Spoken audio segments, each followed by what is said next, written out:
Texas grit, sharp and keen. A vulgar's lens cuts through the haze. Her dog's a sidekick on these strange days. Late nights with Des, unraveling secrets you can't second guess. True crime tales under moonlit skies. She's got the questions and piercing eyes.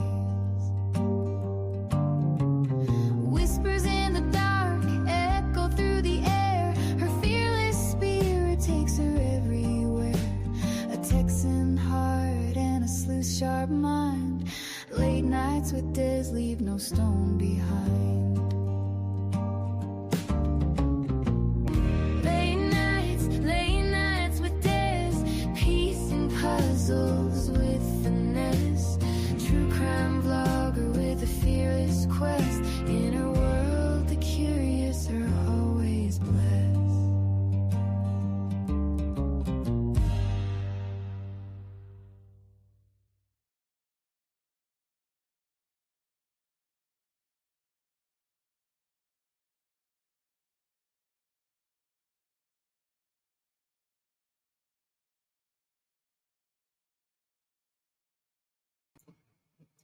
Hold on, wait. Give me 1 second. I forgot to put on my Discord that I was live. Oop.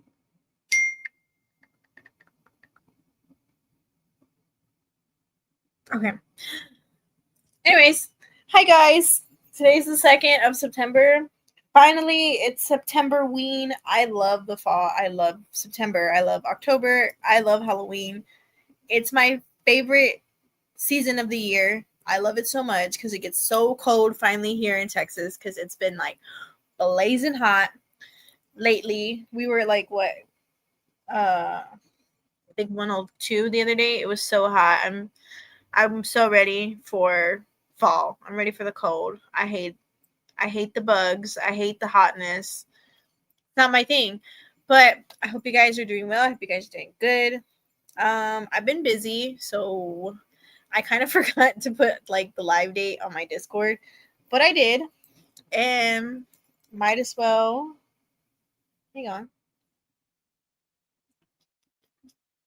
Okay, I don't know what that was. So it's like, okay, let me just go live tonight because why not? So recently, I watched the Netflix documentary involving the two teenagers who were getting cyberbullied. I don't know if you've seen it. I think it was called like Unknown. Hold on, because I completely forgot the name of it. It was called, okay, it was The Unknown Number, the High School Catfish. I saw it on Netflix, and I thought it was like they were just talking about cyberbullying, but seeing the documentary and how it happened, it was so true. Made me want to go into the case. And this is where we talk about Kendra Licari and what she did. If you haven't seen the documentary, I recommend you go and see it on Netflix. You've watched it, Dawn? Hi, Dawn. We love our Dawn Marie. I watched it and I was like, oh, when I found out like who it was sending those messages, I was like, oh my God. But I remember like it made me go through a rabbit hole. Like after I saw it, I was like, all right, I need to like dig deep in this case because like, what do you mean she did all this? So tonight we're gonna talk about Kendra Licari. You're probably like, who's Kendra Licari? What does she do? Many things. And what does this have to do with the Netflix documentary? Well, I'm gonna tell you everything that I found involving Kendra Licari and what she did.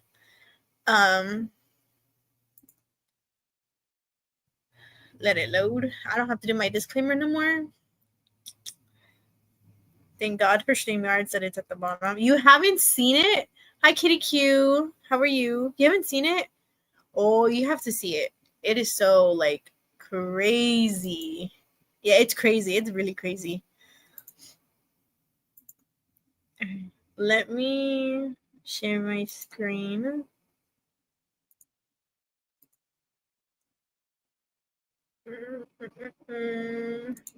Oh, I'm pressing everything but share my screen button. Okay, so this is Kendra Licari. You're probably like, who is this Kendra Licari? Tonight we're going to talk about it. So if my computer decides to get itself, she is a mother who basically catfished her teenage daughter 4 months, and not only her teenage daughter, but her teenage daughter's then boyfriend, now ex-boyfriend, for literally months, almost years, with nasty, disgusting messages. So at the time, Kendra Licari was 44 years old when she stalked and harassed her daughter, who was 13 at the time.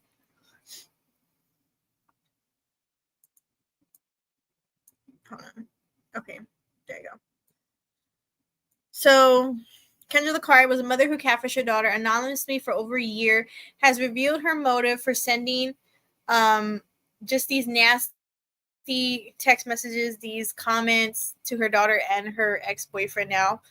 Kendra Licari from Michigan was exposed as the person behind an unknown number that plagued Lauren Licari, who is her daughter, and her boyfriend, which is now her daughter's ex-boyfriend, Owen McKinney, who were both 13 at the time, with hundreds of thousands of abusive and aggressive messages. After it emerged that Kendra was responsible for stalking Lauren and sending the awful messages, she was arrested and sentenced to 19 months to 5 years in prison after she pled guilty to 2 counts of her assaulting a minor. Obviously, Netflix did the documentary. It's called The Unknown Number, The High School Catfish. It is an amazing documentary. They actually dig deep into the case a lot. Kendra revealed some of the reasons that led to her behavior. So the 44-year-old insisted that she did not send the first messages Lauren had received from an unknown number that claimed Owen was going to break up with her, but admitted that she continued them. So in the documentary, her mom, well, before they said it was her mom, Lauren was receiving these messages basically like, you're ugly, you're anorexic, you're this, you're that. Your boyfriend's cheating on you, he don't love you, you need to unalive yourself, all these other things. And she was like, I wonder who's sending this to me. The boyfriend was getting them as well, like, hey, like, you should break up with your girlfriend, she's not worth it, you need to be with a real woman, all these other things. They ended up breaking up mid getting these harassments because they couldn't take it. It was too much heat. They were actually feeling very depressed. I think even Lauren says she almost got suicidal. Hi, Sunnyside. Did it not pop your comment? There you are. Hello.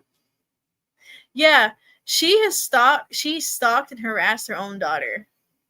It's weird. There's actually, believe it or not, there's actually mothers and fathers out there who do that. Yeah.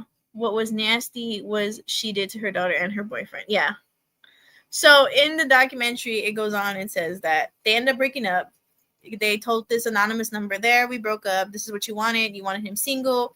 You can have him, whatever. In the documentary, they go on and they start looking into potential people who they think is behind it. And it even, in the documentary, it didn't even say that Lauren's mom was involved or anything, because Lauren's mom was always going to the school with Owen's mom and was just, telling the superintendent, the principal, you need to do something. My kids are going through hell. You need to do something. She was becoming a concerned mom, so no one thought she could do it. But she was like, you need to figure out who it is, what's going on. The school was like, well, block the number. Every time they blocked the number would still reach out and get, and still harass them. They were like, okay, get a new phone. They didn't want to get the kids a new phone, whatever. They were going through the list of people who they thought was sending these messages. They thought it was friends. They thought it was family.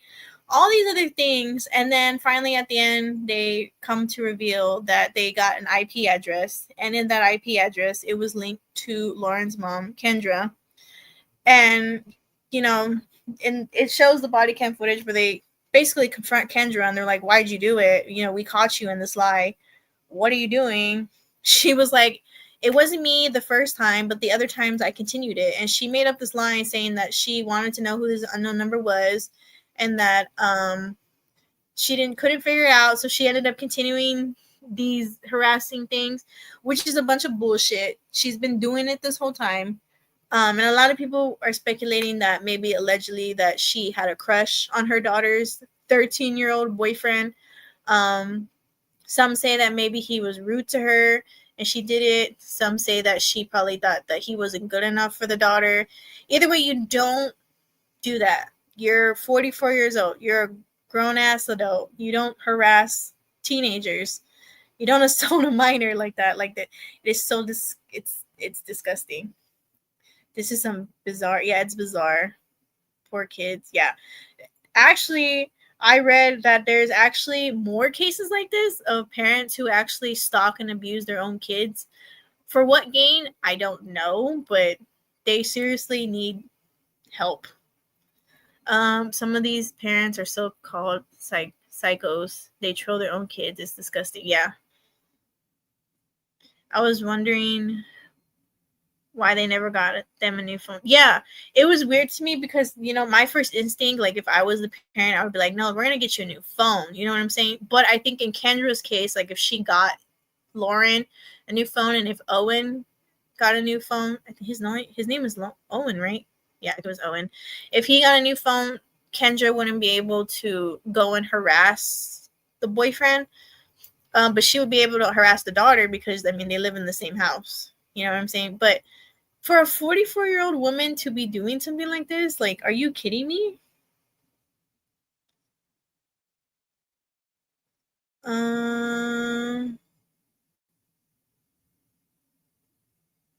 Some crazy. I bet it was her from day one.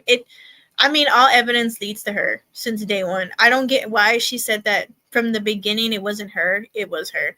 I mean, even the husband said it herself. Like, she had multiple devices, but she claimed they were for work. But I'm kind of like, work does not require you to have that many devices, especially like phones.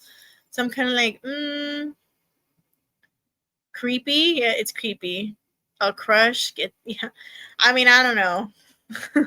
It could be many things, and you wonder how some of these adults who act online are in real life. But yeah, I wonder how she is in real life too. And the ex-boyfriend says she's cute. His steak for him, weird. Yeah. And they say, yeah, she says a lot of crazy things to her own daughter. Okay, let me finish it. So okay, Kendra said the messages stopped for a little bit and then they picked back up. In my mind, I'm like, how long do we let this go on? What do I do as a parent? Girl, you did it. What do you mean? What do you do as a parent? You did that. You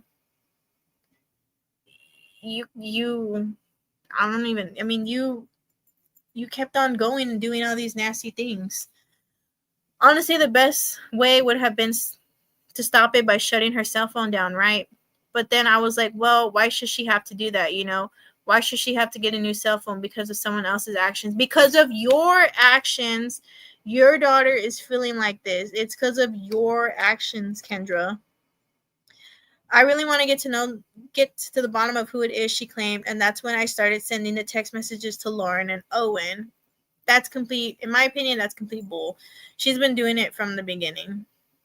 This is Kendra, by the way. This is Lauren's mom. This is Kendra. Kendra continued to explain that she was messaging the teenagers, quote, in hopes that maybe they would send back, asking, is this somebody or is this so-and-so, to just kind of give me something. She claimed that she also hoped the teenagers would discuss the messages amongst their other friends, and as a result, something might come up that could help pinpoint where they were originating from. They were originating from you, Kendra. I started in the thoughts of needing some answers, and then I kept going. It was a spiral, kind of a snowball effect. I don't think I knew how to stop. I was somebody different in those moments. I was in an awful place mentally. I was like I had a mask on or something. I didn't even know who I was. Kendra had lost both her jobs during the period where she had been sending Lauren and Owen the messages. She told her family she was working, and it was only when she was caught by police that she admitted she had been let go. She says she would spend anywhere between an hour to 8 hours a day texting the children. I let it consume me, she said. I think more of it was an escape. It took me out of real life in sense, even though it was real life. So when I was doing that and I wasn't myself, it removed me from my everyday life, just kept going and going. Kendra also addressed the messages where she referred to her daughter's body type and said, Lauren knows she's skinny. She knows she's petite. She knows she's thin. So I might have kind of picked up some of her insecurities. Cut, not cute. Oops. BS. Those statements make me believe that she never got the help in prison that she needs. I don't think so. She only served half of her sentence. 8 hours a day. Yeah. So she had these 2 jobs. She got basically they just told her, you're done. And the daughter would always say that she would get up normally like she was going to work, but really she wasn't even going to work. She would just go somewhere for 8 hours just to text these kids and then come back home like, oh yeah, work was fine, work was good, when really she never went to work. And the husband didn't know about it. The daughter didn't know about it until the police came and confronted her. That's when everything came out. My kids are 27, 13, and 11. No, I would never say anything weird about their boyfriends. I'm not 20. Excuse me. Exactly. What an evil mom. She is evil. Really, really evil. And also the part where she says it kind of took me out of real life in a sense, even though it was real life. It's kind of like when she was doing that, she mentally like checked out because she was too busy consumed in bullying and harassing her own daughter and her then boyfriend at the time. As she even said, she targeted her daughter's insecurities. So she knew how to push her daughter's buttons because she knew what to say to her daughter. Her and her daughter talked every night. Her daughter told her literally everything. So she knew what things to say that would hurt her daughter. And I think in her mind she didn't realize like, oh fuck, like I'm hurting my daughter's feelings, because she didn't care. In my opinion, it looked like she didn't care. She was just doing it for I don't know what. I mean, she had so many reasons why she was doing it.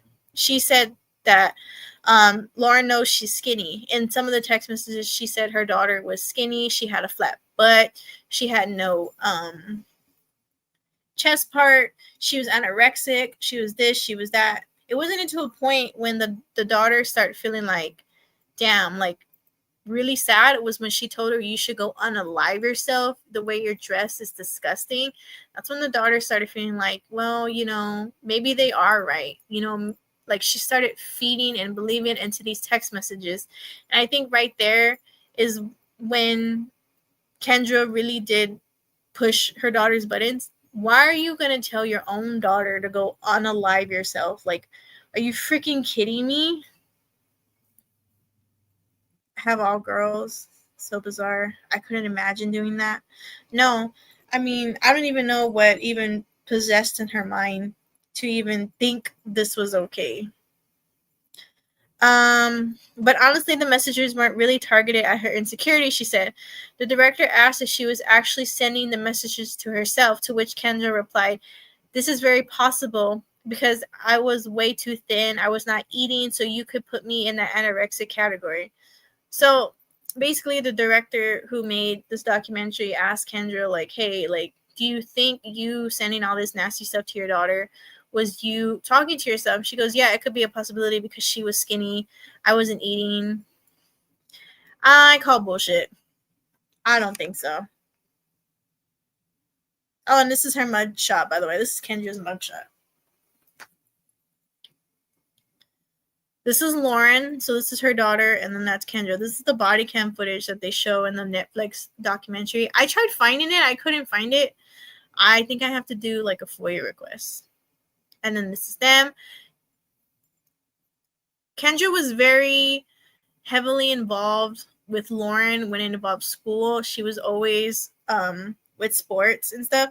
So Lauren did do sports. So Kendra was in the documentary they were saying that maybe it was someone on the basketball team. So Kendra was like, oh, maybe it was this person, maybe it was that person. You know, she was blaming everyone to not get her, I guess, caught.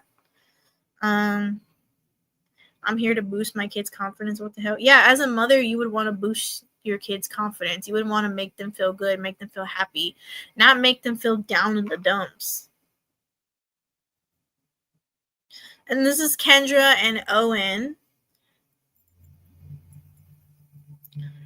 Asked if she was afraid Lauren would hurt herself because some of the messages Kendra had sent told the young girl to unalive herself. The former IT worker, she used to be an IT worker, said, so I can say I was not scared of her hurting herself. I know some people may question that or diminish that or whatever, but I know Lauren and I know the conversations that her and I have. But I don't know her as well as I did. It might be different. Well, we discussed this in the Aubrey White case. You don't know how the other person on the screen feels when you're telling them these nasty things. So to Kendra, she's kind of like, well, my daughter's not going to unalive herself because I know her. Like, we have conversation. We talk about it. Girlfriend, like, are you kidding me?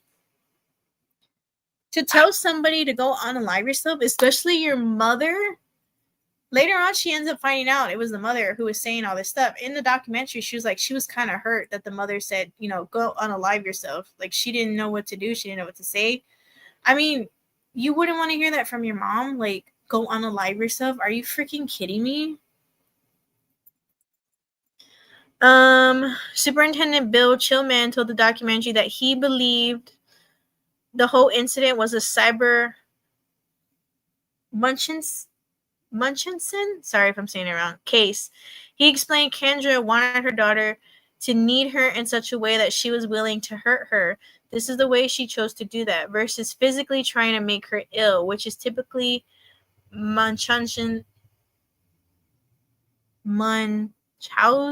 behavior.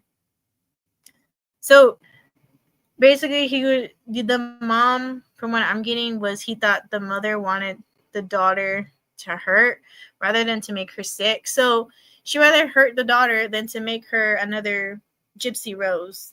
The way all that happened, where the mom said she had all these sickness and everything.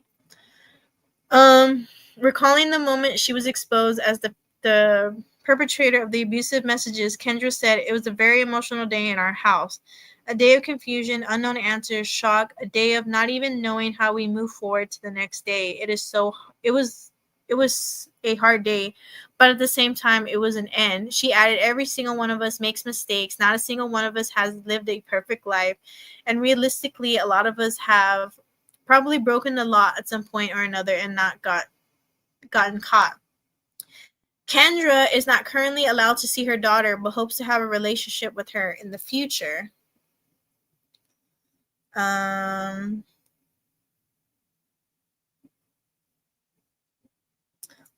and Owen lives were turned upside down when they became victims of Kendra's cyberbullying campaign.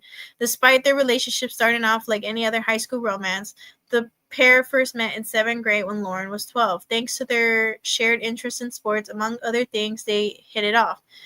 Their families supported the relationship, and Kendra became close friend with Owen's mom, Jill. They were like high school sweethearts from a movie, Jill said. But just months into the relationship, the plot became something of a horror show when the students started to receive messages claiming that Owen was going to break up with his girlfriend and that he was enjoying an intimate relationship with an anonymous texter. Munchausen. Okay, yay. I was like, how do you say it? Thank you. Yeah, but in the documentary, when when Kendra goes to jail, Lauren feels like, sad. She's like, even though my mom did that, I still want to have a relationship with my mom, no matter what people say. So she would talk to her mom. I mean, in the documentary, she even said it herself, the days that she would talk to her mom.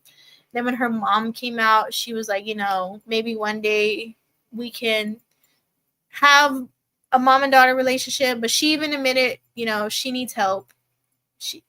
My opinion, she does need help. She needs to seriously heal. She needs to go through help and all that. But it's gonna say some of these messages, and some of them were just very gross and very nasty, coming from a 44-year-old woman to a 13-year-old boy. It's very like, that's nasty. Where was I? Right here.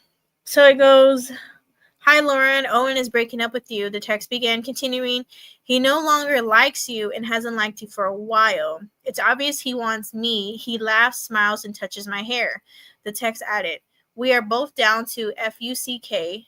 You are a sweet girl, but I know I can give him what he wants. Sorry, not sorry." It marked the start of a harrowing 2 years for the children and their families, but after months of searching for the sender, matters only worsened for Lauren when the FBI discovered her mother was behind the attacks. Kendra spent months stalking and bullying her daughter, telling her to jump off a bridge, and the messages only got worsened as time went on. Okay, right here. Owen wanted Lauren to attend his +1, but she declined because, as Owen put it in the Netflix documentary, she wasn't a fan of the girls in our grade. She just wants it to be me and her and no one else. It was then that Lauren received the first text message, which included a line explaining that the texter was going to be at the Halloween party and that they are down to FUCK. Recalling the moment she received that text, which from an unknown number, Lauren said, "I was just really confused of who it could be. After the Halloween party, the text stopped. The circumstances appear to approve for Lauren, but 11 months later, she received the following message from the different random number. How's the happy couple preparing for the end of a golden relationship? We hear about how you are the favorite couple. Owen loves me, and I'll always be the girl he loves. He will be with me while your lonely, ugly ASS is alone."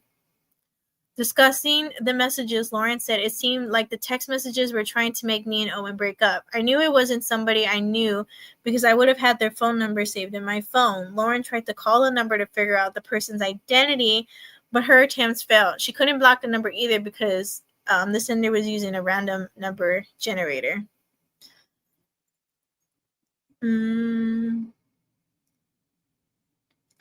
"I was getting at least 6 text messages a day," Lauren said, which included the following: "Trash, BITCH, don't wear leggings, ain't no one want to see your anorexic flat butt." "I would question what I wear to school," Lauren said of the message's impact, adding, it definitely affected how I thought about myself. Despite Lauren and Owen being 13, the messages often included topics of sexual nature. Lauren and Owen's friends and family band together to try to figure out who was responsible for the messages, and due to the details, including the text, they thought it must have been someone in their inner circle. Her parents reassured her that everything was fine, while Owen's parents took his phone away every night and read the messages, which sometimes totaled 50 per day. 1 year later, Lauren and Owen received the first messages. The 4 parents went to the school in hopes they might find the perpetrator. Principal Dan Boyer recalled, "When they showed me some of the text messages, I was astonished." At the same time, police became involved in the case, including Superintendent Shillman. "They were very vulgar and nasty, enough to make a 53-year-old man blush," Shillman said, adding the evidence was extraordinary. The message became the hot topic of the school, with Boyer and Shillman pulling students out of class and installing cameras in the attempt to get to the bottom of the problem. But after 13 months, they still couldn't locate the source. Around the same time, the messages started to strain Lauren and Owen's relationship, causing them to call off their 2-year romance. The pair no longer talk to one another. I think to this day, I heard that they don't communicate at all. They don't see eye to eye. I don't know if Owen is still living in Michigan. He hoped that the decision would give the texter what they wanted and that they would stop the messages, but after the breakup, the messages worsened. The texter also told Lauren to unalive herself, finish yourself or we will, #bang, along other vile messages regarding physical harm. When I first read that, I was in total shock. It made me feel bad. I was in a bad mental state, Lauren said. After 15 months since the first message, the state police got involved, including Sheriff Mike Main. By the spring of 2022, Owen's parents were sleepless while their son was receiving messages throughout the night. At the time, Lauren's family was breaking down while also grappling with financial issues. In April, Sheriff Main sought to help the FBI in putting an end to the case and presented the pages of messages of a lesion, which finally led the months-long search to Lauren's mother, who has a background in IT. Wow, yeah. So for her to say he's down to FUCK, in the documentary, it also talks about BJ's, that Owen didn't want to be with Lauren because he didn't give her BJ's. He wasn't satisfying to her. She wasn't doing the needs that he needed. And looking at it and seeing that in the documentary made me go, what a sick individual. I mean, even in the documentary, I think it was the cousin to Kendra was like, what kind of a 44-year-old woman would tell their own daughter that she wasn't giving her then boyfriend BJ's at the time? BJ's as in, you know. It definitely, it was nasty. It definitely makes you wonder what sick things she was thinking in her head. What's other sick things that she was going to say but didn't. To me, that's just plain up nasty. I mean, even cyberbullying your own kid, that's just nasty. That's wrong. FBI legion Peter Bradley tracked down the IP address and linked to Kendra's devices. I really don't know what to say, Bradley said. 22 months after Lauren and Owen received the messages, police secured a search warrant and questioned Kendra, who admitted to sending the messages. The admission caused shockwaves in Lauren's family, including to her father, who had no idea about his wife's actions, as well as Owen's parents, who became close friends with Kendra. Owen said, I was speechless. I don't know how to handle it. My head was spinning. How could a mom do such a thing? It's crazy that someone so close could do something, like that to me, but also her own daughter. Exactly. How could you do that to your own daughter? Owen's mother added, I think she became obsessed with Owen, which is hard being a mom, and that she's a grown woman, but I think that there's some kind of relationship that she wanted to have with Owen that obviously is not acceptable at her age. She would randomly just text him and try to keep the connection with him. She came to all his sporting events, even after him and Lauren broke up. This is disgusting. Owen agreed, saying, I feel like she was attracted to me. She was super friendly. He added, it wasn't like my girlfriend's mom. It felt like it was something more. She would do things for me. She would cut my own steak for me. It was too weird. Wait, why would she cut your steak for you? What the hell? Despite the findings, Lauren, who is now a college student studying criminology, still longs to have a relationship with her mother. She said, not having a relationship with my mom, I don't feel like myself. I really need her in my life. I mean, how do we feel after reading all that? Sick. Yeah, very sick. I mean, why? Like, I mean, he's a 13-year-old boy. I don't get how some women out there, not all women, there's some women out there who are attracted to younger kids, like 13, 14, 15. Like, why? Like, that's disgusting. I mean, even men, there's some men out there who are attracted to young kids too. Like, I think she should stay away from her mom. I agree too. I think she should stay away from her mom. Because if her mom was able to do that, can you imagine what else her mom would be able to do? What other horrific things she might go through? And I hope she does not. I think she needs to stay away from her. 100%. Where is my mouse? There it is. 100%. She needs to stay away from that mom. That mom needs help. Like, real help.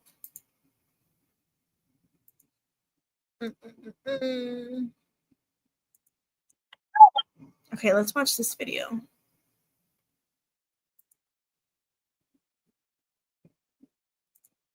Licari, an Isabella County mother, has been sentenced to prison for sending hundreds of cruel text messages to her daughter and a boy she was seeing. In a packed courtroom, emotional testimony from both the victims and Licari herself.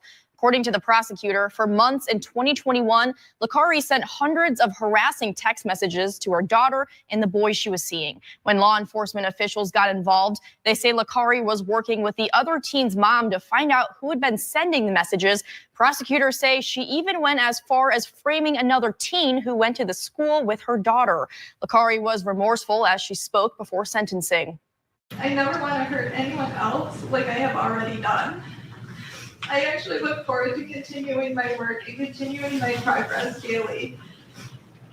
I have caused a lot of damage to my family. Licari was sentenced 19 months to 5 years behind bars after pleading guilty to 2 counts of stalking a minor. The judge said she is allowed to have contact with her daughter, saying it's up to the family on how they want to go about moving forward. Here's how we created our pet stub. Her poor dad. Yeah, he didn't even know. I mean, in the documentary too, it said that Kendra was so like invested in for trying to figure out who was behind it that the dad was like, you need to relax. You're not giving me and Lauren the attention we need. You're so you have yourself way into this case, what's going on. So I mean, a lot of people, especially like on Reddit and on TikTok, are saying that maybe that, and this is disgusting no matter what. People on Reddit and TikTok are saying that maybe the husband never satisfied Kendra. So Kendra started to have feelings for Owen because he's a preteen. Preteens go through a lot of hormonal changes. Maybe she wanted not a relationship, but like an actual relationship with Owen because maybe she can be satisfied because her husband wasn't giving her what she needed. That's disgusting. Kendra, I mean, reading that, I was like, ew, like, but people were like, maybe that's a possibility why she did it. She wanted her daughter out the picture so she has full access to him more. A lot of people were saying maybe that could have happened allegedly because she's an older woman. I hate to say this, but they say that maybe quote unquote she has more experience. I'm like, ew, no, like that's disgusting. You don't do that. Like you do not do that. Okay, that's a kid, that's a baby. You don't do that. I also want to talk about this case, the 11-year-old girl who's impregnated by her stepfather. I want to talk about that case. And the other one, I think it was they found the baby in the trash bag of the mom's closet. I want to talk about that case too. We'll probably do it tonight. Okay. Let me see. Did it? Okay, this is taking forever. There it goes.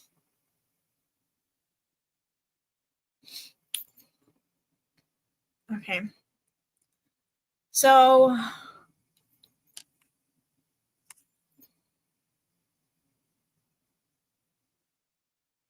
okay. Excuse me. Okay, we know about how Lauren and Owen, they were 13, not 12. This is Lowen. What the heck? Oh, Lauren and Owen. I just want to read some of the messages because it had some of the messages like this one. This is the actual text message. So it goes, "Hey Lauren, Owen is breaking up with you. He no longer likes you and hasn't liked you for a while. It's obvious he likes me. He laughs, smiles, touches my hair. Not sure what he told you, but he's coming to the Halloween party and we're both down to FUCK. You're a sweet girl, but I can give him what he wants. Sorry, not sorry." That was the very first text messages that they got in the beginning of the harassments. So this is Lauren. This is not Lauren. This is Kendra. Her name's Kendra Licari.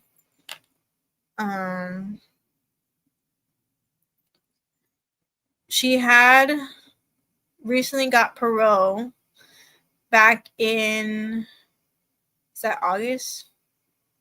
No. September. No, wait. August. January, February, March, April, May. August. Yeah, August. My bad. I forgot my date themes of 2024. So last year she had just got paroled. So she had the offense of 1, stalking a minor, and sentence 2 of stalking a minor. So she got 2 counts. One was stalking a minor, which would be for Lauren, and the second one was also stalking a minor, which would be for Owen.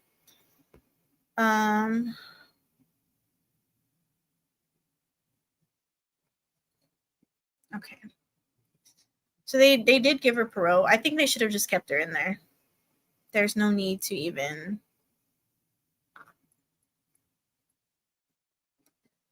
What in the world is going on with people today? Right? What's going on? Did y'all see that standoff they had with the lady who was naked in the car and she had a dog and she was waving a hammer? Did anyone see that, or was it just me? Like, that was crazy. I didn't get to see the full thing, but I kind of want to know, did they get her? Did they get the dog? Is the dog okay? Is the person did she hit anybody with the hammer? Like, I kind of want to know. I think it happened in Los Angeles. And then there was a fire in Baltimore. And then did y'all hear about the 11-year-old boy who got shot for doing ding dong ditch? Did you hear about that? I mean, what is going on? My husband is 12 years younger than me. No EWE factor. We've been married for 14 years as of now. LOL. Oh, no, I didn't see that. You didn't see that? I got to show you. Okay, because I saw it today and I was like, what? I had so many questions. I was like, why is she naked? Where's her clothes? Is the dog okay? Why does she have a hammer? Why is she waving it around like she's in Mario Karts or something? I got to show you that one. I don't even know what happened. I only saw half of it. I couldn't find a lot. I think I have to do a FOIA request. So I'll do a FOIA request and I'll definitely put it on my Discord, or I'll come back on live and show you everything. But this is a document that I found involving Kendra. So she got count 1 of stalking a minor on or about from September 13, 2021 to February 28, 2022.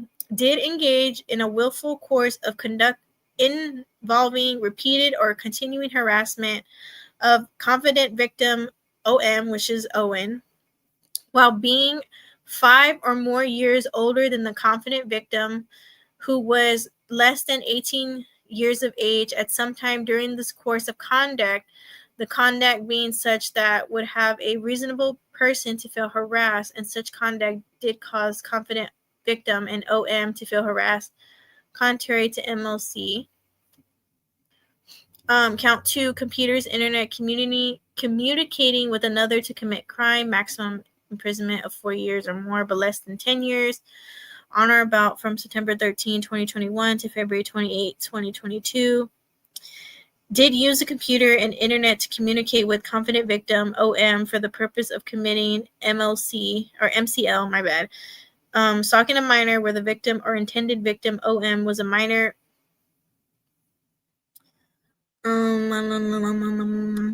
SORA notice. This is a tier 2 offense under the Sex Offender Registration Act, SORA, and if underlying offense is a violation of MCL. So then count 3 is also stalking a minor, so that would be for Lawrence. Kitty Q, congratulations. Yes, Kitty Q, congratulations. She and her daughter's middle and high school years and other kids too. She did. Sunnyside, we are very happy. Yes, we love that. Yeah, she did ruin her daughter's middle school and high school years. I mean, even after it came out saying that the mom did it, Lauren felt like people were judging her, saying things about her, looking at her a certain way. She felt like, you know, people didn't want to be her friends anymore, from what I saw on TikTok, Which, I mean, well, yeah, I mean, some people, you know, I mean, they're like trying to grasp what happened. The mom did ruin her middle and high school years. She really did. She ruined other kids too, because other kids were brought in and they had nothing to do with it. But yet she was like, no, I think that person did it. I have a feeling. Like, girl, no. Girl, bye. It was you. And then count 4, of course, the internet communicating with another to commit crime. Count 5, she got obstruction of justice on or about from September 13th to February 2022. Did commit the crime of obstruction of justice by attempting to frame another student for the crime during the stalking investigation. So she did get the count of trying to frame somebody, another student. I mean, girl.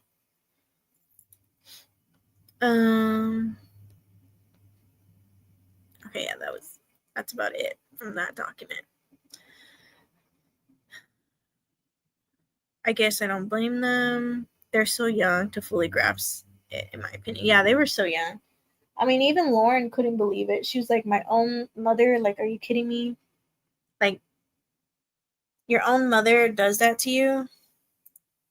I believe, let me see.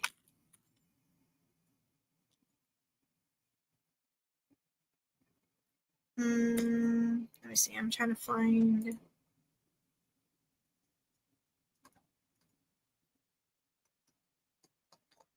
Like, during the whole document, like, not document, but the documentary, I was like, who did it? I want to know who did it. I was like, what happened? You know, like, I want to figure it out. And then, like, once they said, oh, it was Kendra, I was like, what? Like, I was in shock. I was like, are you kidding me? But when I was looking at the Aubrey Wyatt case, there is parents who are like that out there, where they catfish their own kid. I'm trying to find the other one. I think I had it saved. Oh, what am I clicking on?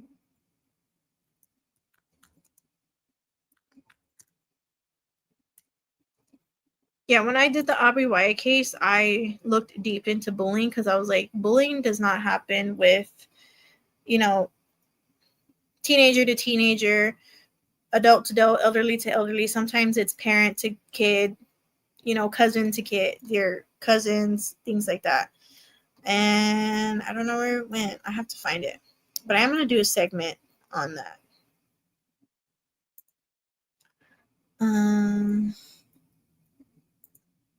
Yes, and her niece too, right? Yeah. Kitty cute. Yeah, I'm kind of like, really? Yeah, so I think the cousin was his cousin. I think they try to blame it on his cousin. They try to blame it on a girl that Lauren didn't talk to. They try to blame it on friends. They try to blame it on kids who didn't have nothing to do with this. They try to like be like, oh, maybe you did it.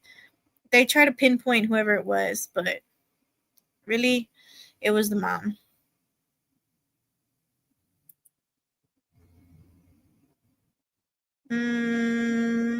I have to find that other case. I think it's in my Aubrey Wyatt notes. But I'm going to show you that police video of the...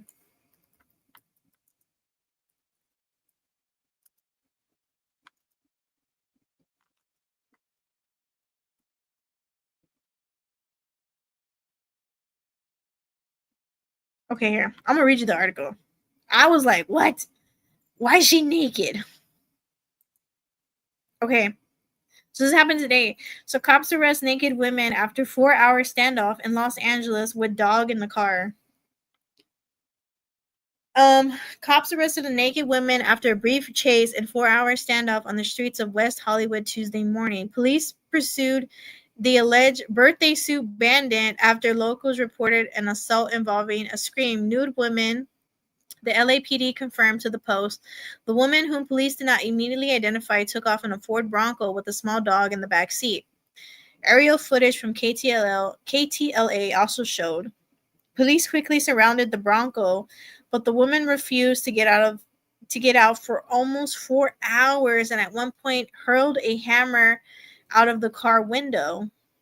Is that her? That's her. They had her pressed in. They had her like, you're not going anywhere. Mental health experts were deployed to the scene, and officers laid down spike strips to keep her from driving off. Eventually, she climbed out of the window of the Bronco, still without a stitch of clothing. Officers wrapped her in a white sheet and took her into custody without further incident, the LAPD said. Do we have more info? We do. The officer at the scene said the woman decided to surrender when cops threatened to bombard the car with tear gas canisters. The Stark standoff came less than 2 weeks after another high-profile naked romp in LAX. Lil Nas X was spotted wandering the streets in tidy whities, allegedly attacked police officers before being arrested and charged with 4 felonies. I saw that. I wanted to know why. I mean, that was all over TikTok. Like, he was out in the street. Some people say allegedly he was on drugs, but I don't know. But yeah, it was like a 4-hour standoff. Like, she didn't want to come out the car. Not a Bronco. Yeah, a Bronco. I got that reference. Yeah, 4 hours. I don't think there's any other. I want to know, is there more update on her? Is she doing okay? I mean, some people were saying maybe she was kind of loony toony and she went off the rail. Some people think that maybe she was attacked. Maybe something happened. She took off in the Bronco with the dog. Let me see. Is there any? I'm trying to find an update on her.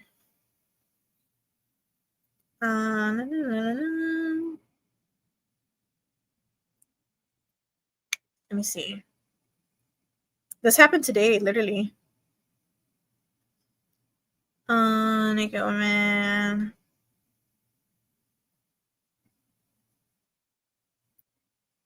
Okay, so officers initially responded at. Hold on, let me share my screen with y'all.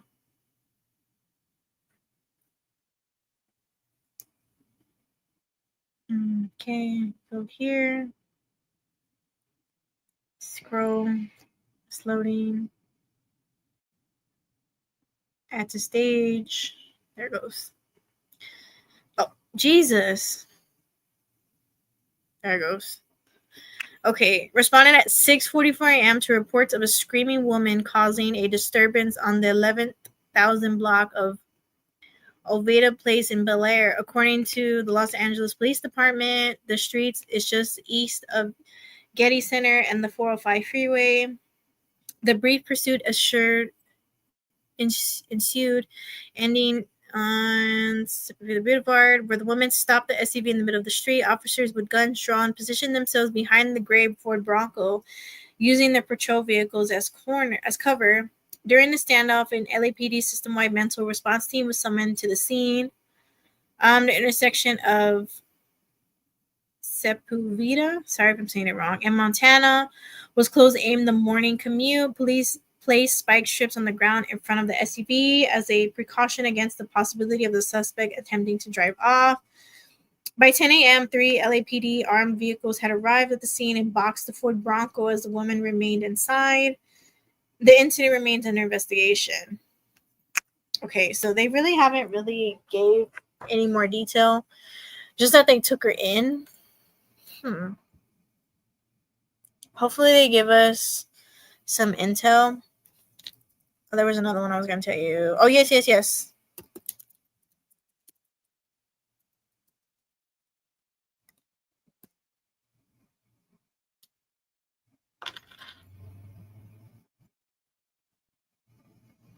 This one, I want to talk about this case. So I'm going to just show you tonight.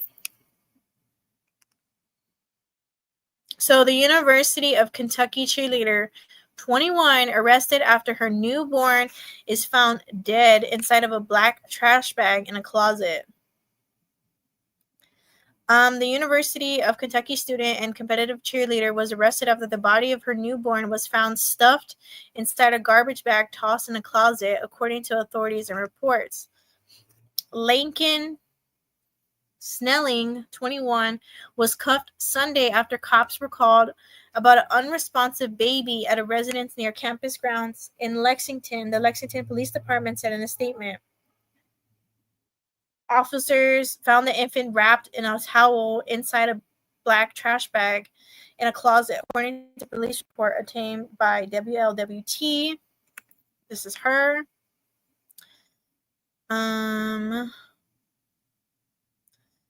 Snelling, if I'm saying it wrong, saying it right, not wrong, was confirmed to be the baby's mother. The newborn was pronounced dead at the scene, police said. The cheerleader was interviewed by officers and admitted to giving birth.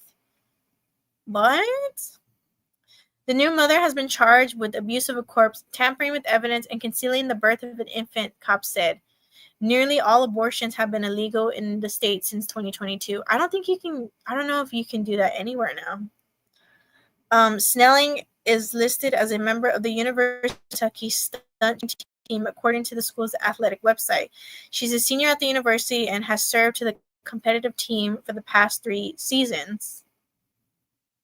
So that's her. We can confirm that she's been a member of the stunt team for the last 3 seasons. All other questions should be directed to the Lexington Police. A university spokesperson told the outlet. Snelling is being held at the Fayette County Detention Center, records show. The cause of the infant's death is pending review by the Fayette County Coroner's Office. The University of Kentucky did not respond to the Post's request for comment. What? Okay. So, yeah, it's so sad. So could this be another, what's that girl's name? Snap. Alexi? Could this be another Alexi Trevino? Remember Alexis Trevino? She's the one who got pregnant and went to the hospital for pains, went to the bathroom, had the baby in the bathroom, suffocated the baby, threw him in the trash, and tried to cover it up like she was never pregnant. Y'all remember her? She looks older than 21. She does, right? They say she's 21, but she looks kind of older. Do we think, allegedly, this could be another Alexi Trevino? I mean, first off, did the friends know she was pregnant? Like, I want to know. Oh my goodness. Girl, what you doing on my live? I love OB. Oh my God, that's my dad. Y'all go subscribe to, hold on. Let me put her link. I just said, yes. Oh, snap. Your name's right there and I can't even spell it right.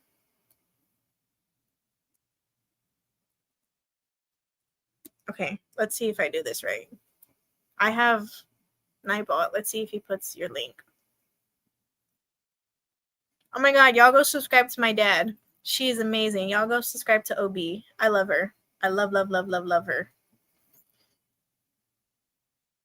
You think I sound good? Oh, not that in the background.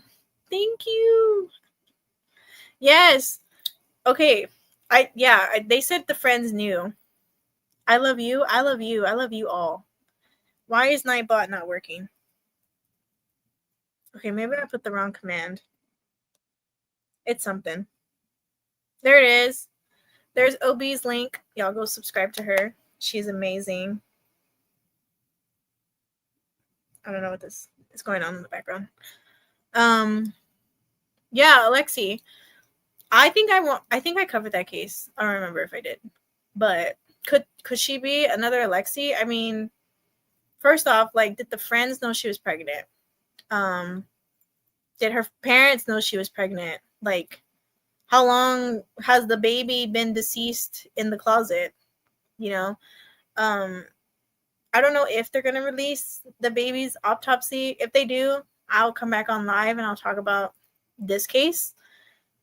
But, I mean, why though? Like, if you'd never wanted the baby, I mean, You can go to any fire department and give the baby up. Like, no questions asked. They'll take that baby in. You don't need to kill the baby. You don't need to harm the baby. But there is people like that. Look at Alexi Trevino. Where is Alexi Trevino? I mean, I heard she was out. Like, did she ever go to college like she said she was going to? I kind of want to know. Gum snap. Horrible. Yeah, it's horrible. I don't get how they can do that to like innocent little babies. Let me see. I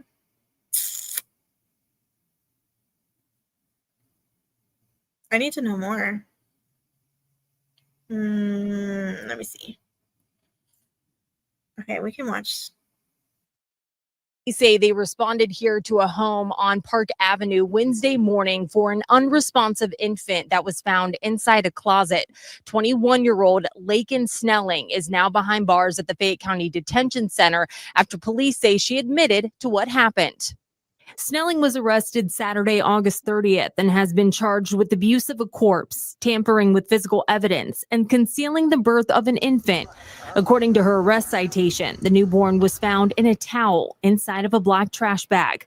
The citation goes on to say that Snelling admitted to giving birth, then trying to hide it by cleaning any evidence. Police say she placed the used cleaning items inside of a black trash bag, along with the baby, who was wrapped in a towel. The University of Kentucky. Stop. This is a repeat of Alexi. What does it say? Furthermore, the listed suspect admitted to concealing the birth by cleaning any evidence, placing all cleaning items used inside of a black trash bag, including the infant who was wrapped in a towel. Stop. This is a repeat of that Alexi chick. They all knew? Yeah. Well, I don't know if they knew, but wait, what? Stop, I'm flabbergasted.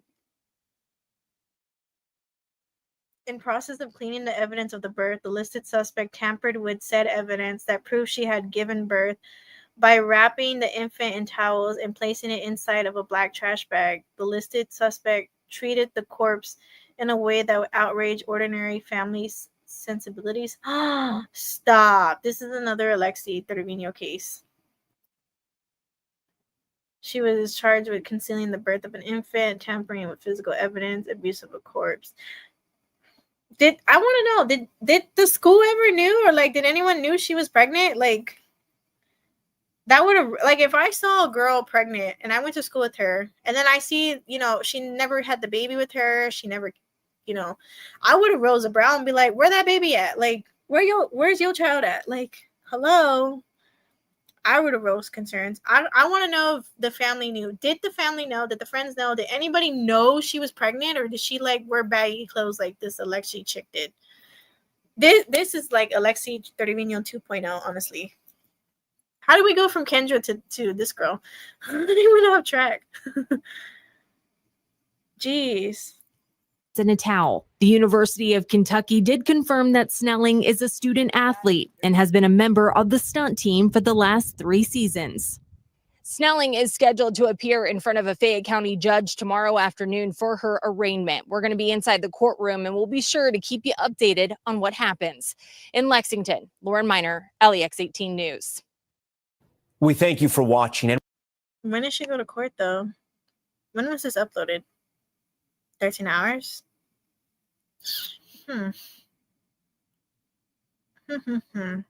Okay.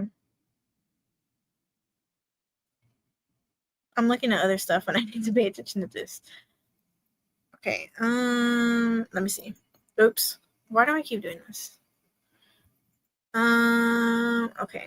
Was there any other updates on this case before I do the other one? Mama baby. What? Stop. UK student, mom of baby found dead in Lexington closet, released on house arrest. Should have left her in there. The University of Kentucky student accused of concealing the birth of her infant bonded out of jail on Monday and pleaded not guilty on Tuesday. When was this? Today? Oh yeah, this was today, I guess. The University of Kentucky student accused of I read that part. Court documents show that Lincoln Snelling was released just after 5:30 on September 1st after posting a surety bond. The conditions include no further violations of the law, as well as home incarceration with her parents and without an ankle monitor. Oh, I think it's going to play the video. Wait, so she got out? I don't want the video to play. I'm trying to read. Around 10:30 on Wednesday, August 27th, Lexington police said they were called to a home in the 400 block of Park Avenue regarding a unresponsive infant found in the closet. Who found the baby? That's what I want to know. Who found that baby? She's definitely out here pulling some stunts, but this one was too far. Her and her boyfriend took photos off before where she's visibly preggers. Really? See, I didn't know that. I want to know who found the baby in the closet. Snelling reportedly told authorities she'd given birth and cleaned up any indication that she had. She was then said to have wrapped the baby in a towel before putting in a black trash bag along with cleaning items used inside her closet. What the heck? In a press release on Sunday, the department said Snelling was arrested on August 31st and charged with abuse of corpse, tampering with physical evidence, and concealing the birth of an infant. Although the arrest citation noted her arrest date was August 27th with an arrest time of 4:58 p.m., Fox 56 News reached out to the Lexington Police Department for clarification. The information on the release indicated 8:31 is the information we have, and when she was booked into Fayette County Detention Center, department officials said. What occurred between the August 27th discovery and her arrest on August 31st, as reported in the department's press release, has not been released. Fox 56 News has filed an open records request for more information. According to the University of Kentucky Athletics website, Snelling is from White Pine, Tennessee.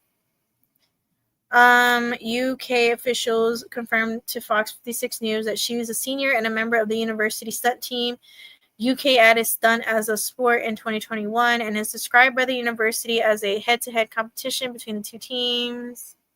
Okay. Records show a $100,000 surety bond was set and posted on Monday. Snelling appeared in court at 1 p.m. on Tuesday, where she pleaded not guilty. She's scheduled to appear back in court at 8:30 on September 26th. I definitely want to see if they stream the September 26th one, because I have questions. I want to know. That's crazy. I mean, who found the baby, though? I want to know, like, I have so many questions. Like, so many questions. Okay, but besides that case, there's another one I wanted to talk about. Oh, yes. This one. Okay. Why is it doing that? What is up with my computer? There it goes. Share. Okay. Besides that one, I do want to talk about this one. The Ding Dong Ditch shooting suspect was waiting in the shadows, police say. So, the man charged in the deadly shooting of 11-year-old Texas boy was, quote, waiting in the shadows as the child and his cousin played a ding dong ditch prank on his Houston home. Police said the suspect followed the boys as they ran away before he opened fire. According to Houston Police Sergeant Michael Cass, the lead detective on the case, Cass told CBS News the suspect was, quote unquote, waiting in the shadows in his own side yard behind a fence. And why is this video playing? Behind the fence after the boy and his cousin knocked on his door Saturday night and ran away. The boy, identified by police as Julian Guzman, was attending a family gathering about a block away in the East Houston neighborhood. And after getting bored, decided to go with his 10-year-old cousin and play Ding Dong Ditch, in which pranksters rang the doorbell or knock on the door of a home and then run away. Police said the two cousins had knocked 3 times on the suspect's door within a span of about 15 minutes.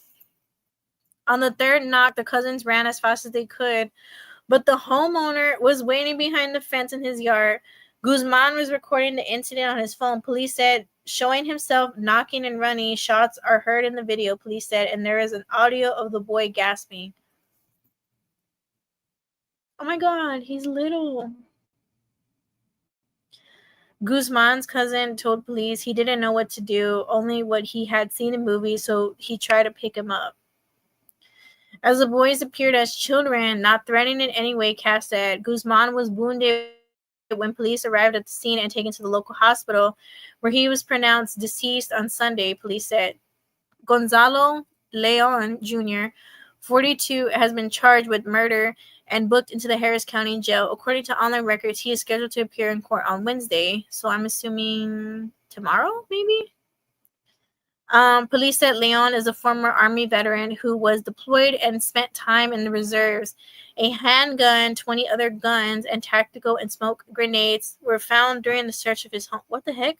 What? Looked like he may have been a collector of firearms, Cass said. Police said they found Leon at a hotel in La Porte, Texas, with a packed car.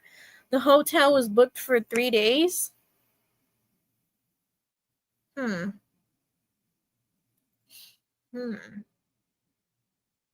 Wow. So if he does have court tomorrow, I will go live tomorrow night and talk about it.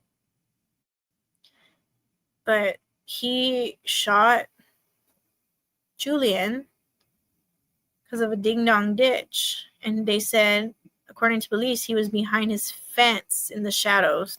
Why is this ad not going away? There you go. Oh. I remember doing ding-dong ditch as a kid. But back then was different from now. I mean, you can't even, go into like how some people like go into like your yard and then back up and leave.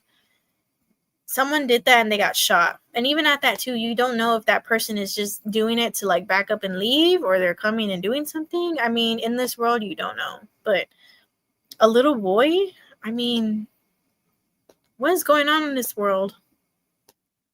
What is happening? I think there was another case that I wanted to discuss. If he has court tomorrow, I'm gonna stream it. I think they said Wednesdays. Tomorrow's Wednesday. Tomorrow's Wednesday already. Dang. I'm trying to think. I don't remember if there was another case I had saved. Okay, we talked about the naked woman. I want an update. I want to know what happened. We talked about Lincoln and what she did. We talked about Julian. I don't remember if there's another case I had saved. I don't think so.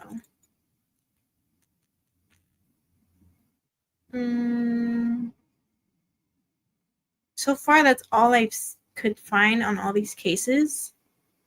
But I do want to come back and I do want to talk about them more. I'm trying to see if there's any other updates on these.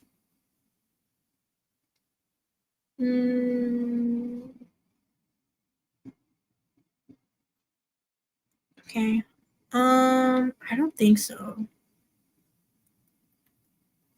Okay, well, if they have more updates, of course, I'm going to come back on and talk about them. I'm trying to see.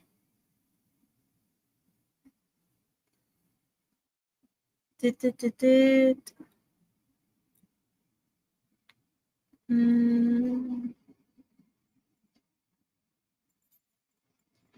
don't know. They're all the same. Wait, what is this?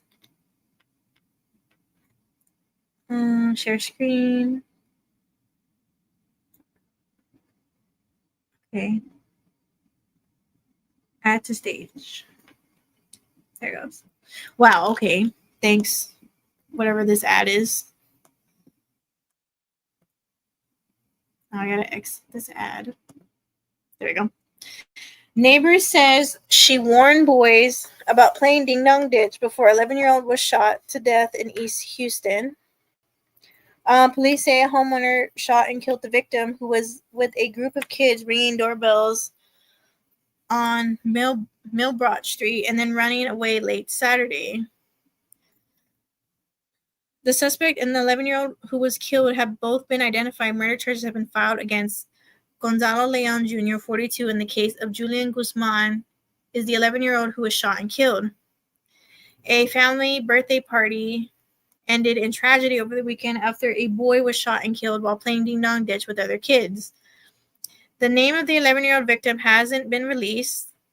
It has been. His name's Julian.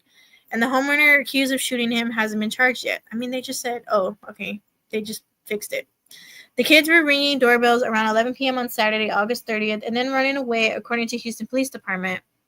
A witness says someone ran out of that house and was shooting at the kids running down the street. And unfortunately, sadly enough, one of the boys, who was 11 years old, was shot in the back, HPD homicide detective Michael Cass said.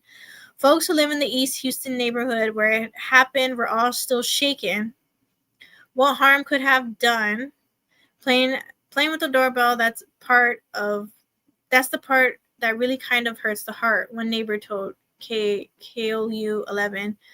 For someone to shoot in the back, they knew they were a kid. What's the purpose of it? Also, another neighbor who didn't want to be identified said the house where the party was often has gathered with kids, but no one has ever bothered him. Kids are just being kids. I feel like we've all played these ding dong ditch, she said. Allison Gatz told us the kids were pranking their neighbors Saturday afternoon, but she ran them off. I warned them that they shouldn't be doing what they're doing, that it was dangerous, and they had 2 minutes to go and leave the property. I would contact police, Gatz said. They knew that they were doing something wrong. George Skinner blames both the shooter and the boy's parents. That's an innocent life taken. He could have avoided it. These parents could have avoided it. Skinner said, you got to teach them and let them know what's right and what's wrong, and what's wrong to knock on somebody's door playing a prank. HPD homicide detective collected several rifles and handguns as evidence. When asked about potential charges, Sergeant Cass said the circumstances did not appear to support a self-defense claim. In my opinion, it does not look like any type of self-defense. It was close enough. Wait, what? In my opinion, it doesn't look. It wasn't close enough to the house, so it'll more than likely be a murder charge, Cass said. Texas has a castle doctrine, which allows homeowners to stand their ground against threats by using deadly force. Yeah, we do here. We really do. From what we know, it is difficult to imagine a homeowner reasonably believing children playing a centuries-old prank posed a legitimate threat, KOU 11 legal analysis Cameron Rose said. Police said they are working with the Harris County District Attorney's Office on possible charges. Detectives are also reviewing surveillance video and asking neighbors for any additional footage. 11 years old?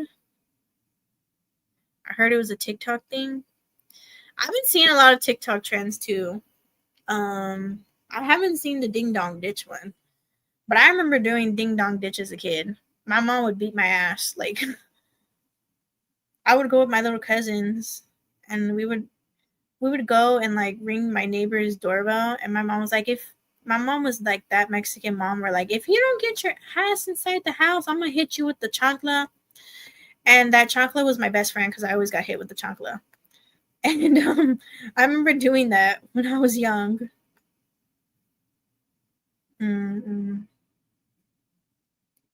Yeah, I used to get hit a lot with the chancla. I was bad. Like, you know how they say in the back of your head, if you have that spiral thing, that means you're travesura, you're bad. I have one of those in the back of my head. I'm bad. I was a crazy little kid. when I was young, my sisters would always pick on me. So I would get saran wrap and I would saran wrap the toilet. I would saran wrap the toilet. So that way when they would go and use the restroom, it would fall out. I was bad, okay? I always got hit because my mom was like, you don't be doing that. Oh, God. I was that kid. I was the silver tooth kid. Like, I was bad. Yeah.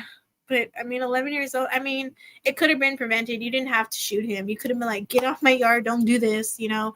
The parents could have told him, don't do this. You know, there's people out there who are bad, who are crazy. They could kidnap you. They could kill you, you know. Jeez. My heart and prayers are condolences are with that family. What else? I can't find any more updates, but if he does have trial tomorrow, I will come back and talk about it. I do want to do an update on Julian, on Lincoln, and on the naked woman. I want to know. I mean, is she okay? Was she going through like a mental health episode? Was she running from an assault? I mean, what's going on? I want to know what happened to her. Are her and the dog okay? I mean, where did she get a hammer? I mean, I want to know. I have so many questions about that standoff. I don't know what else happened today besides that. I don't think there's anything else that happened today. Oh, wait. Yeah. No. It was the other day.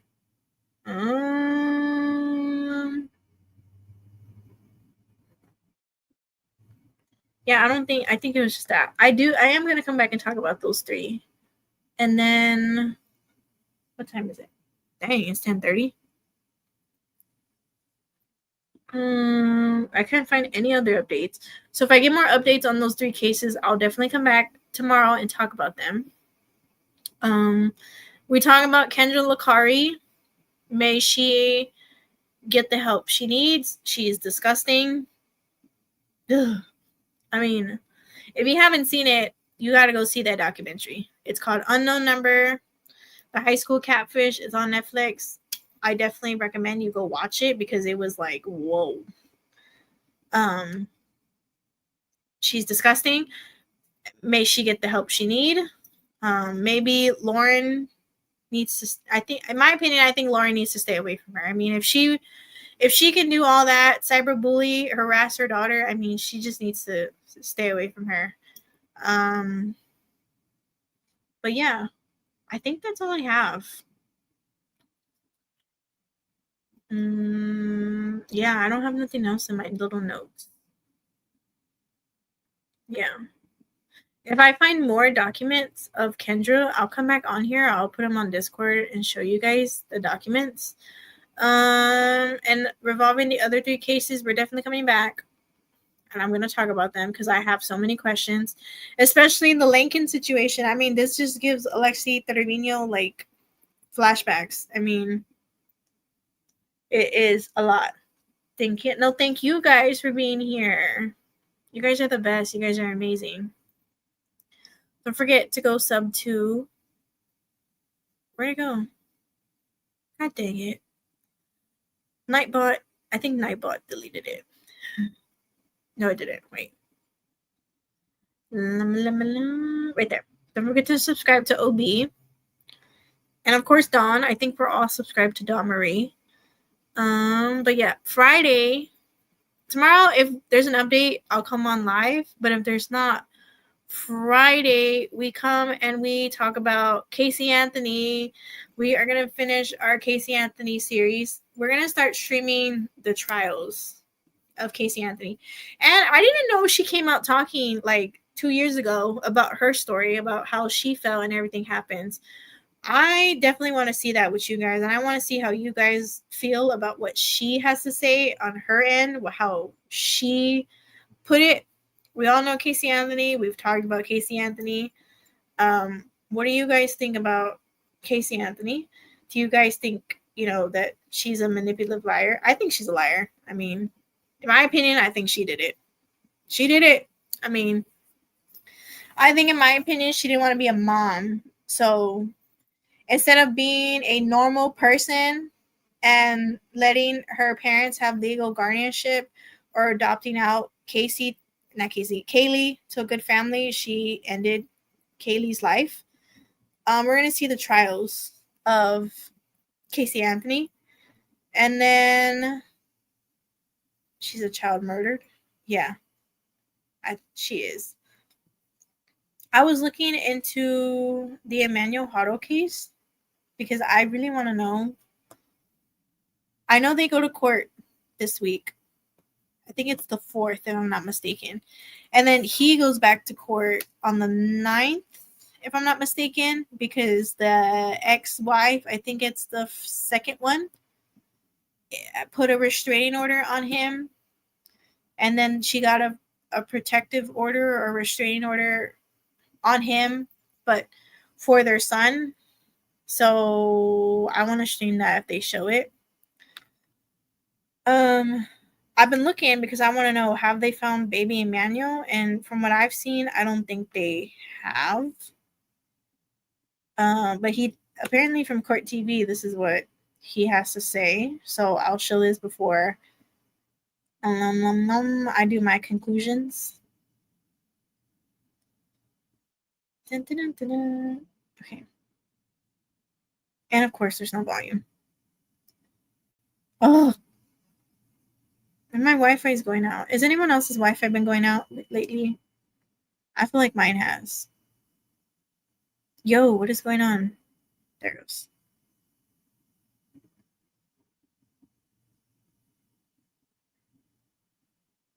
From behind bars. Now, it's been almost 3 weeks since Jake and Rebecca Harrow told police that their infant son had been kidnapped from a store parking lot. Following searches at their home, police arrested the couple and they've been charged with the murder of their 7-month-old baby. But still, there's no sign of baby Emmanuel. This is what authorities believe has happened to him. Do you believe you know how baby Emmanuel died or was killed, and is there anything you can share? The filing in this case reflects our belief that baby Emmanuel was abused, victim of child abuse over time, and that eventually, because of that abuse, he succumbed to those injuries. Now, Jake Harrow reportedly joined investigators in the search for baby Emmanuel, but still no sign of him. And in the interview with the Southern California News Group, Jake would not confirm that he helped in the search, but insisted that he's innocent and has been completely cooperative. When asked what he would say to his baby Emmanuel, he responded, "I love you, buddy." So let's talk about this case. Let's bring back in retired NYPD Detective Rob O'Donnell, also formerly with the NYPD, private investigator Manuel Gomez with Black Ops Private Investigators. Manuel, let me begin with you, please. Where does the search go from here? Well, unfortunately, I think the search is still continuing in the area where he originally took them, because as I stated in the past, there's mountain lions, there's vultures, there's coyotes that are in that area that would clearly take a baby. And I doubt he dug a deep grave. And unfortunately, there's a lot of predators in that area that would take the remains of that body.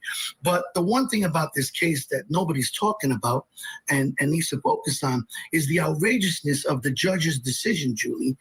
This case shows the red flags in our judicial system, that there's currently no guardrails in place to remove a judge who is judicially incompetent. Right now, judges across the United States can be unlimited decisions overturned for improper rulings, and they still stay on the bench. Right now, our system relies on the public's belief that our judicial system is fair, just, and equitable. It is not just when we leave a justice like this still on the bench. He needs to be removed. I appreciate what you're saying there, Manuel. So for anybody who doesn't know what happened here, so Jake Harrow had a felony child abuse case for badly hurting his 10-week-old baby girl. And this was a few years ago. And the district attorney, when he gave a press conference, he said essentially what you said, Manuel, that this was just an outrageous decision by the judge to give this man what's caught a suspended sentence, essentially, you know, and probation. I never liked suspended sentences. I feel like it's like a legal fiction. You know, you're either incarcerated or you're not. Here, he was not. And so the DA says that's how this murder happened. Let's take a listen. I mean, you can tell in Jake's eyes, he's a monster. You can tell he's very, like, he has no patience. Like, he's violent. He's a monster. You can tell he's a monster. Like, ugh. All right. What is it? 10:34. I know everybody has to work tomorrow. Let me start doing my final conclusions. Okay, well, obviously, if there's an update tomorrow, I'm going to go on live. I'll probably still come on live no matter what. I'll probably come on and talk to you guys about different cases, old cases that we talked about, like a recap, like, you know, this is what happened, this is what's going on. But yeah, I'll be live back tomorrow, most likely. Same time, 8:30, 9 o'clock Central Time, which is Texas time. And then, of course, Friday, we have the Casey Anthony trials. We're going to stream. So, that should be it. My mouse died. I want to thank everybody who came on my replay crew. Make sure you like and subscribe. You guys are the best. I love you all. Have a good rest of your Tuesday night, Wednesday for some folks. I'll be back on live tomorrow, same time, 8:30, 9 o'clock Central Time. If there's updates, we'll talk about the updates. If not, we'll go back to old cases that we've talked about in the past, and we'll do like an update on them. I believe I saw someone on the internet about Audrey's Cunningham law is being, has been, how do I say it? Has been, I guess they approved it. If you don't know about the Audrey Cunningham case, we can talk about it tomorrow as well. But yeah, thank you all for being here. I will see you guys tomorrow, same time, 8:30, 9:30 Central Time. You guys are the best. I love you all. Have a great, amazing rest of your Tuesday. But yeah, bye guys.